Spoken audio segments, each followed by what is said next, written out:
Well, welcome back to another episode of the IBL Inside Pitch. My name is Mark Pare. I got a couple of new friends with me here today. Braeden Ferrington could not make it. He's on assignment. Neil, of course, we're wishing him all of the best. And tonight we have a couple of special guests in Thomas West from the Toronto Maple Leafs and Dan Dominguez, first time on the show. Dan, welcome to the show. Thomas, welcome in once again. Glad to have you both here tonight. Yeah, thanks Thanks a for lot, having Mark. us, Mark.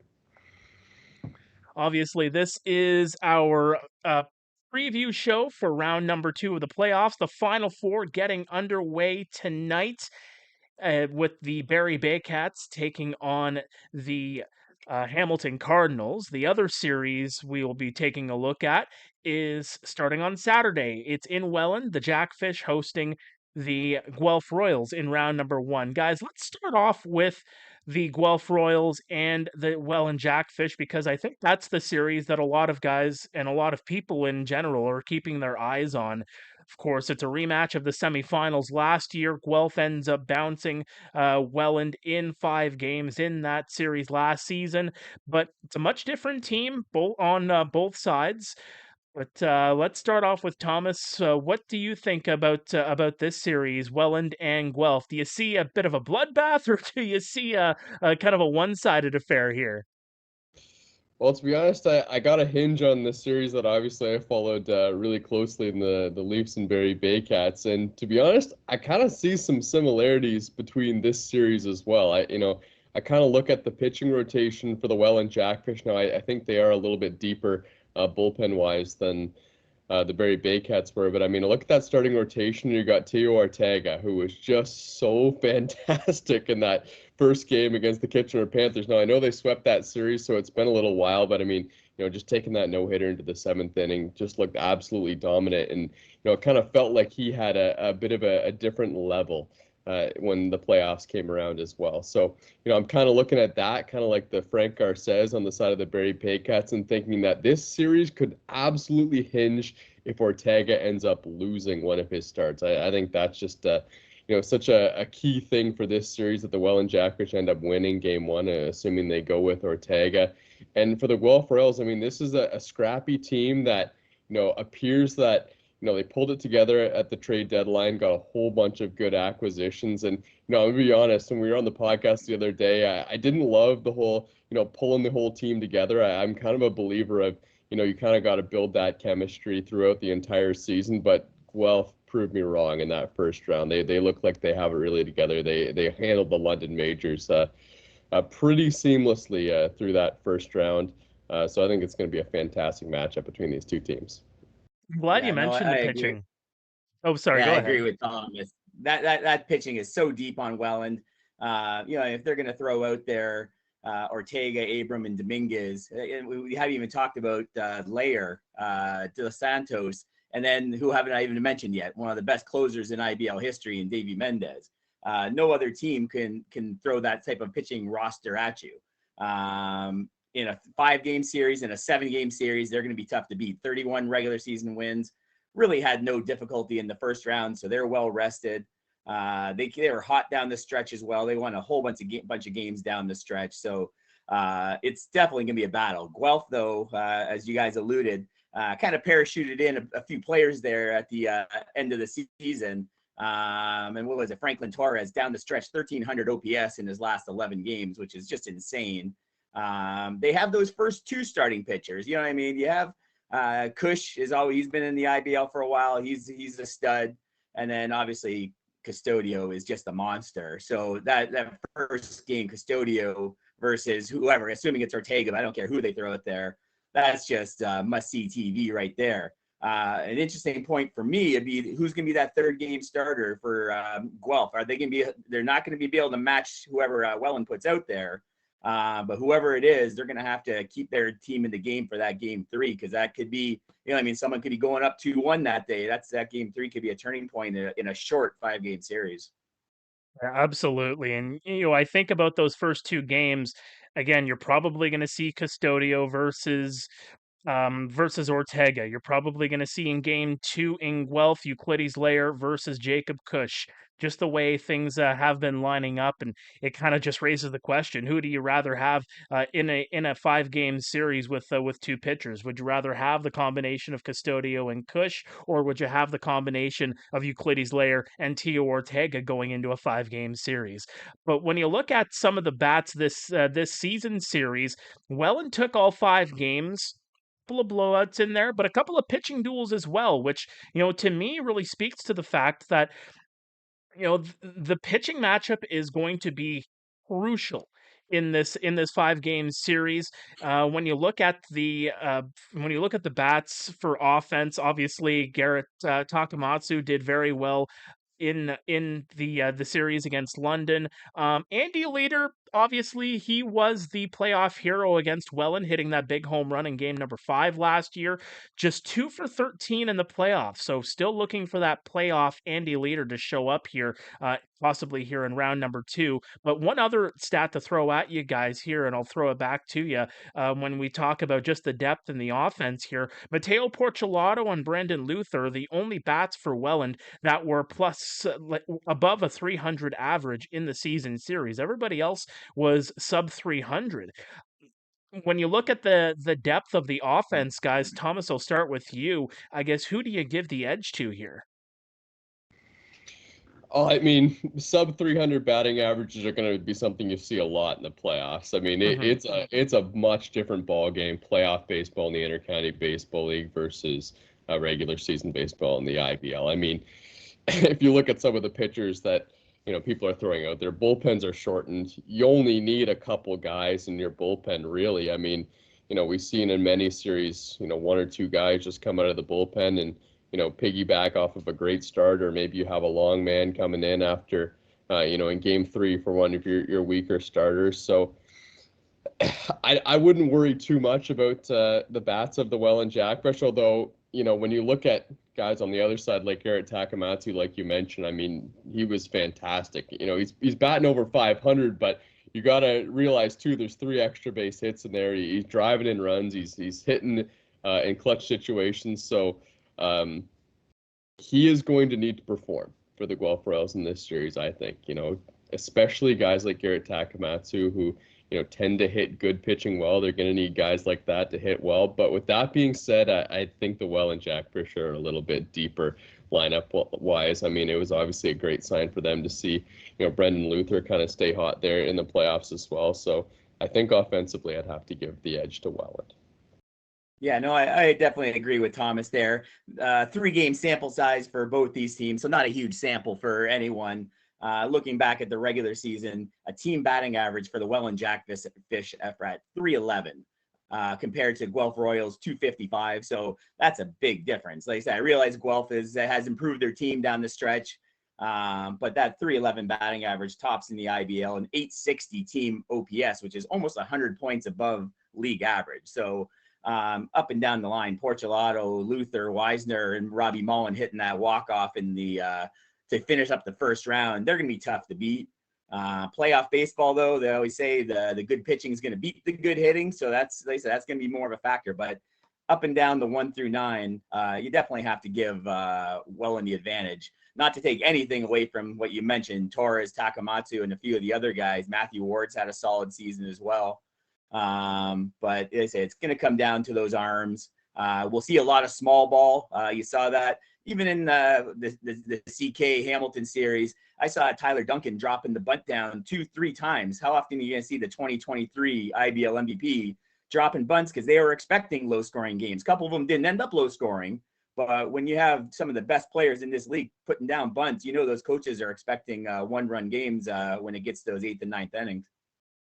Absolutely. Looking at this playoff series, Thomas, starting with you, what's your prediction? Does this go 5? Does this go 3 or 4? And does Welland get their vengeance over the Guelph Royals? I think this one's going to go the way of the Welland Jackfish, and I'm going to say it goes 5, but I'm going to add in another extra prediction. I know I don't have to do that. I'm going to say the winner of game 1 is also the winner of the series. Okay. All right. That's a good prediction, just because Custodio against if it's Teo or whoever, like I said, that's an epic TV right there. So yeah, no, I'm going to agree with Thomas. I'm going to go 5 as well. Custodio is going to be the key to keeping them in this series to make it go 4 or 5. They got to win one, I feel. You know, I mean, it's just Kush. Like I say, Kush can bring it too, so we can't take anything away from him. He could be a game 1 starter on almost any team in this league. The fact that they bring Custodio, what was it, 3 or 4 years removed from, was it 196 strikeouts in a season? So he's going to be tough to beat. So I would expect this 2-1, 3-2 game at the most. I'd be surprised if we have a shootout in game 1. I'm really looking forward to it. Yeah, I will just say too, Claudio Custodio, wouldn't be surprised if you see him pitch more in this series than you might expect. I remember a couple times watching him play against the Toronto Maple Leafs, where he ended up pitching 3 times in a 5-game series, which I know is just absolutely wild. It didn't work the series against the Maple Leafs, but I will say if they need to pull the Claudio Custodio card a couple more times than you might expect, wouldn't be surprised to see that as well. Yeah, the old Randy Johnson out of the bullpen, right, back in the day. Yeah, I've heard it from Dino Ramel, the field manager. He has talked about Claudio Custodio and the amount of passion he has, and just the willingness of basically wanting to do anything to win a ring. So I would not be surprised if he gets 3 appearances in this series either, even in a 5th and deciding game coming out of the bullpen. And obviously these two teams have a lot of rest as well, with Guelph wrapping up their series on Sunday. Welland wrapped up their series last Saturday, so definitely a lot to look forward to coming up. And by the way, I'm picking Guelph in 5, guys.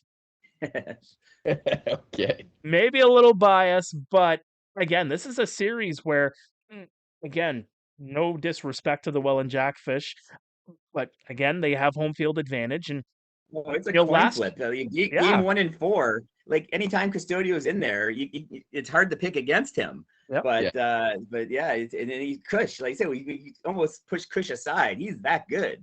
So this could go either way. You can even see sweeps on either way. These pitching staffs are so good. Yeah. If someone's bats get cold, someone gets injured, you know what I mean? The momentum could switch quickly. Yeah, this is going to be the Guelph Royal heat check right here. Yeah, I agree. Neither team won a home game in the best of 5 series last year, so I'm curious to see if a home team's able to actually pull one out here in this series this time around. I imagine they will, but again, time will tell. Let's move on to the other series, the Barrie Baycats and the Hamilton Cardinals. Barrie, no rest for them, it seems. Of course, obviously, they end up getting that victory on Wednesday night, have to host Hamilton on Friday night. Probably not going to see the Owen Boone versus Frank Garces matchup in game number 1 because Garces went in game 4 on Tuesday. But when you look at this series, guys, Hamilton won the season series 3 games to 2, but very low scoring, 22-20 in terms of the run differential in favor of Barrie. It included a 7-4 Hamilton win on August 16th, so a little bit of a recent battle between these two teams. But I can go over some of the stats all day, but when you look at these two teams on paper, Thomas, just to start with you, what do you see as being the X factor in this series? Well, I got the chance to watch the Barrie Baycats, obviously, for 5 games in the series against the Maple Leafs, and I'm kind of conflicted about what I think about this Barrie Baycats team, because there's kind of 2 ways of looking at it. There's one way that a lot of the runs that the Barrie Baycats scored in critical situations, the Toronto Maple Leafs kind of gave to them in this series. I mean, there was a moment in game 1 that the Maple Leafs absolutely thought they should have won the game, and they ended up winning the next 2. And, there's lots of people thinking, man, they could have ended up sweeping away the Barrie Baycats, which would have been wild. But, there's another side of me that thinks, man, although there were some defensive lapses on the side of the Toronto Maple Leafs in this series, they also played really well. Like this was the best baseball that we saw the Maple Leafs play all season. They played way above, a typical 7 seed would be playing against a 2 seed. So, I think I'm kind of leaning more towards the latter, that the Maple Leafs played really well and the Barrie Baycats just ended up, beating them when it was all said and done, although they did definitely get their breaks in this series. So, I have some faith in the Baycats. And one thing that I thought was really big for Barrie, the offense obviously wasn't, where they wanted it to be in this series. But we saw this crazy thing where Nolan McAbrota started off the series. He was the RBI guy all season long on the side of the Barrie Baycats. They really rely on his bat hitting the 4 spot just to be driving in runs. And early in the series, he goes 0 for 13 to start the series. He was just really struggling at the plate. You could tell, it felt like he just kind of wasn't getting his front foot down on time. His timing was really off. And I was thinking, man, I hope he doesn't heat up at a critical time in this series. And what do you know? That's what ends up happening. He had a hit that was, not an error or anything like that, but went off Jordan Castaldo's glove. He almost made an unbelievable play back in Game 4. And that was his first hit of the series. Ended up driving in a run. That ended up being the ball game for the Baycats there to send it to Game 5. And I was thinking, man, is this kind of what starts to heat up Nolan McAbrota's bat? And what does he do? He ends up driving in the winning run to send the Baycats to round 2. So I would say that is going to be a key factor for Barrie in this series. Now, they're going to have to go up against some tough pitching once again. I mean, Owen Boone is obviously he might be the best pitcher in the Intercounty Baseball League this season.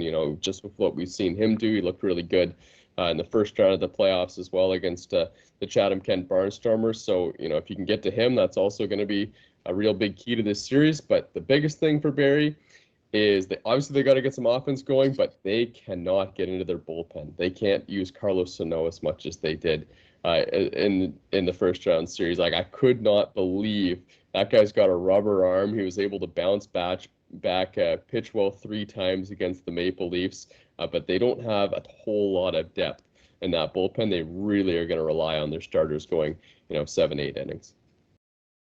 Yeah, no, I agree with Thomas. Piggybacking on that bullpen note, I noticed that really early on when we faced them in a 3-game set in CK early in the year. Them playing, we had 3 games in 2 days with a doubleheader, and when we got through that starting rotation, we were able to take 2 out of the 3 in the series because that, like you said, that bullpen's just not it. Game in and game out. So a quick 5-game series, it'll definitely be a factor. Like you said, Sano 26 in the 3rd innings this year. He's going to have to be a workhorse, not just probably 1 inning stints. He might need a couple inning stints coming out of the bullpen. Offensively, Barrie, they were a mystery kind of all year round. They are probably hardest hit with injury bug this season, be it injury or illness or whatever it may be. And it was so great to see Rio get that pinch hit yesterday, pinch hit at bat. But those bats, the first 3 games, I think it was less than 20 hits over the first 3 games. I didn't catch what the hit total was in Game 4 there, Tom, or in the last game. But they weren't hitting the ball well. And this was a team at the end of the year that finished as a 2 seed, but in the last week or so, 2, 3, 4, and even Hamilton in 5, there was a logjam up there. So they could have been anywhere up. And that was a team that, working for CK, I wouldn't have mind facing early on. So if you can get past, obviously, Frank Garces, Benitez is kind of hit and miss sometimes. You might be able to get to him. So and that'll be a factor as well. Like Game 2, I assume, is going to be the Garces Boone matchup. Is that on Sunday, Mark? I believe.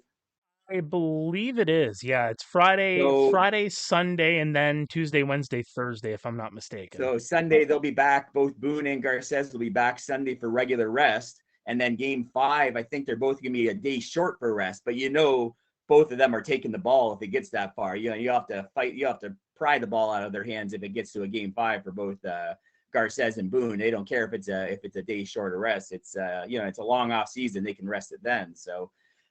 Again, the bats for Barrie, they gotta somehow figure this thing out. And Hamilton, they're a good team.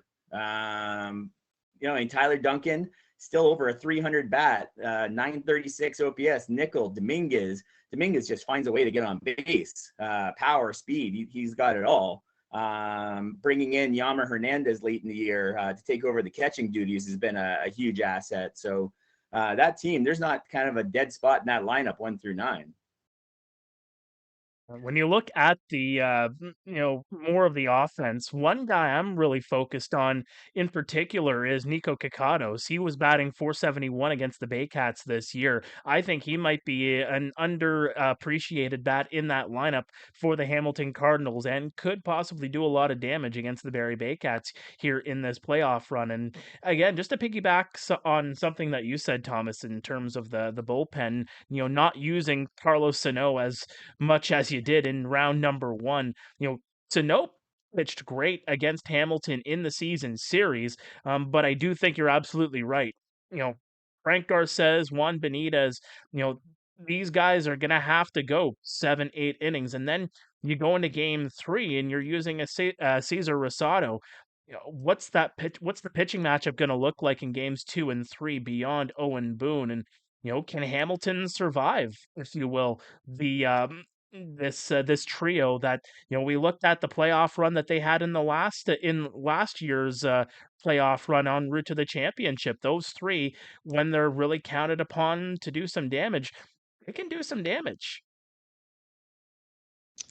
Yeah, I mean, it was funny. I was talking to Justin Marr on the Toronto Maple Leafs the other day, and he was talking about kind of what you got to do when you face guys like Frank Garces or Owen Boone, some of those really tough players, or Fernando Rodney on the side of the Hamilton Cardinals. And he said guys who have played professional baseball really have a knack for stepping up against guys like that. They almost like hitting former pro players more, like high velo, just stuff that you would see in minor league baseball a little bit more. And you look at, how good Jomar Hernandez was on the side of the Hamilton Cardinals in that first round series. And, I look at a guy like him coming up against, some former pro guys, and Rosado, who, hasn't pitched great for the Barrie Baycats this season, Juan Benitez, who's pitched good, and, Frank Garces. And, those guys who are, especially that are fresh out of playing pro baseball, they tend to have a knack for hitting some of those guys. So that could also be something that's a key in this series.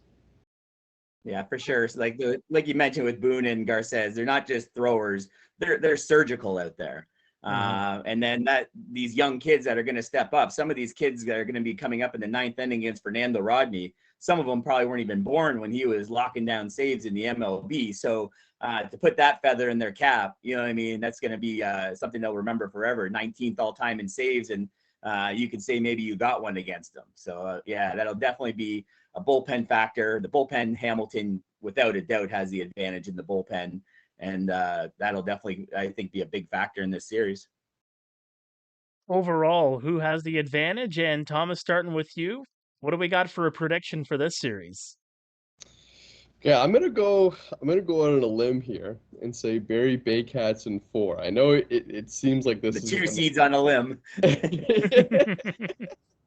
know it feels like the natural answer is to peg two teams together that are gonna go 5 games, but I think the Baycats have this on hand.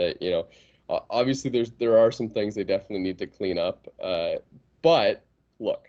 We talk so much about, the Baycats can't get in their bullpen as soon as one starter falters. They've got problems. They did have some guys that, gave them a little bit of life. You look at Pakala or Khan, who came in those games, obviously Sano and, Ramon Henriquez. They can get by with a couple innings if their starter, doesn't go so far. And even Ramon Henriquez, he piggybacked off of a start that Cesar Rosado had in that series as well, and it ended up working out pretty well. For the Barrie Baycats. So I'm going to go with Baycats in 4.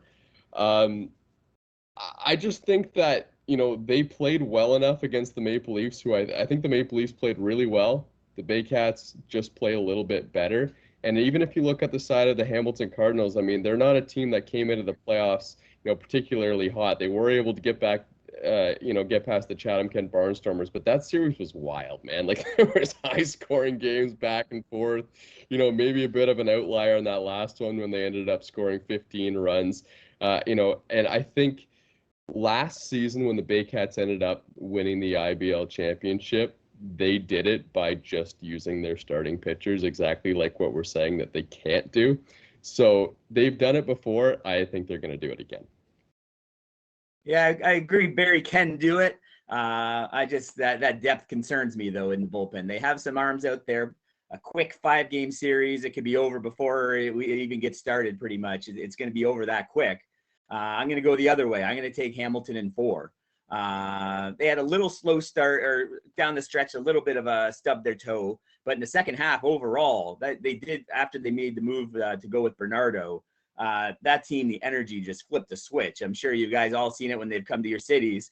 The energy of that team was night and day different. We've heard that with Neil doing on the calls with those games. It's to me, it feels like an entirely different team. And then not if, but when this game gets into the bullpens, like I said, obviously the starters with Boone, Adames, and Saldana, that's a pretty good 3 to throw out there. But from, Workington, Rodney, Salcedo, Main Prize, Hospital, like they just bring in one.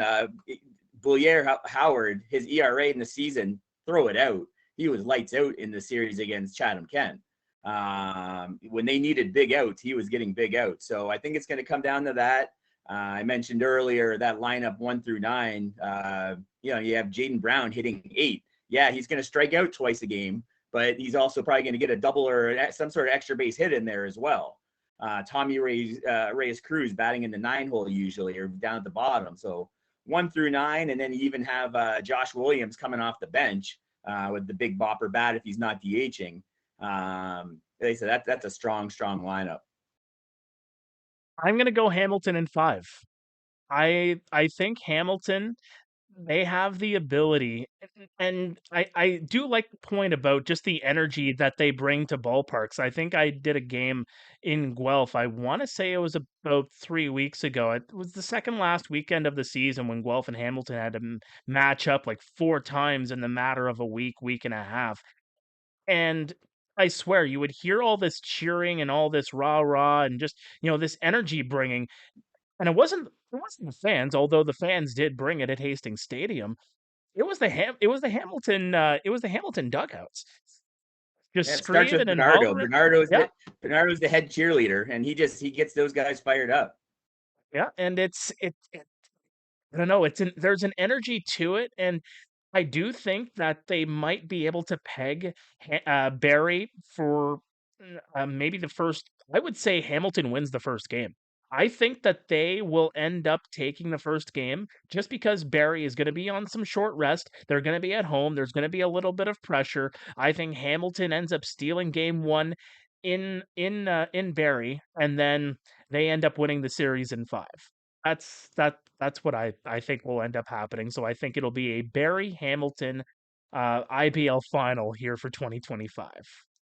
I should just mention as well in this series that on the side of the Barrie Baycats, Brandon Hernandez ended up getting hit really hard with a pitch right on his elbow. And we had some concern about that as well. I know he's a giant part of the defense. I mean, him and his brother Francisco on the infield for the Barrie Baycats were just phenomenal with some of the plays that we saw him make. He did end up making a couple throws, but I think that's something that might be in the back of the mind of Barrie Baycats fans as well for this series. One thing I do want to note as well, also on the Barrie Baycats side, they also get Hayden Jaco back into the lineup here for round number 2. So that's going to be a pretty big X factor for the Baycats coming into this series. Yeah, that guy knows how to play playoff baseball. Just a solid player. You can put him a number of different positions. He's going to be definitely an asset in this one as well. All right. Well, that is the playoff preview for round number 2. Guys, thank you so much for doing this with me. And, we will see you back here next time on the IBL Inside Pitch, where we will look back at round number 2 and tee up the IBL finals. Thanks for joining us.